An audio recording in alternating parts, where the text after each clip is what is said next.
Praise the lord. హల్లెలూయా. ఈ దినమునకు ఏర్పాటు చేయబడిన వాక్య భాగము పరిశుద్ధ గ్రంథము నుండి సామెతలు 8వ అధ్యాయం 17వ వచనం. నన్ను ప్రేమించే వారిని నేను ప్రేమించున్నాను, నన్ను జాగ్రత్తగా వెతుకువారు నన్ను కనుగొందురు. యేసయ్యను ప్రేమించే వారంటే దేవునికి ఇష్టం. దేవుడు కూడా మనల్ని అంతగా ప్రేమిస్తారు. మనము అనేక పనులలో బిజీ అయిపోయి దేవుణ్ణి మర్చిపోతున్నాము.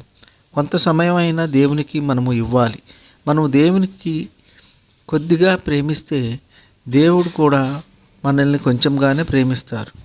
మనము దేవుణ్ణి ఎక్కువగా ప్రేమిస్తే దేవుడు కూడా మనల్ని అంతగా ప్రేమిస్తారు.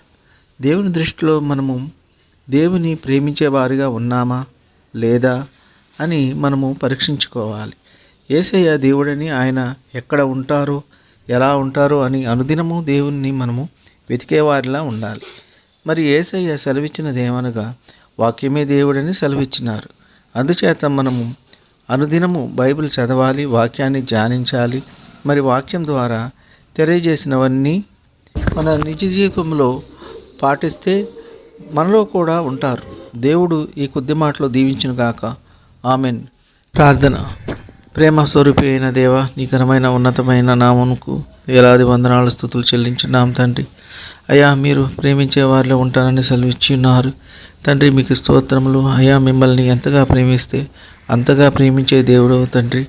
అయ్యా, అనుదినము మిమ్మల్ని వెతికేవారిగా ఉండాలి తండ్రి. అయ్యా, ప్రతి ఒక్కరి బిజీ లైఫ్లో కొంత సమయమైనా మీ మాటలు ధ్యానించడానికి, మీ వాక్యాన్ని వినటానికి మాకు మనసు పుట్టించండి. ప్రేరేపణ కలిగేలా మీ కృప దయచేయండి.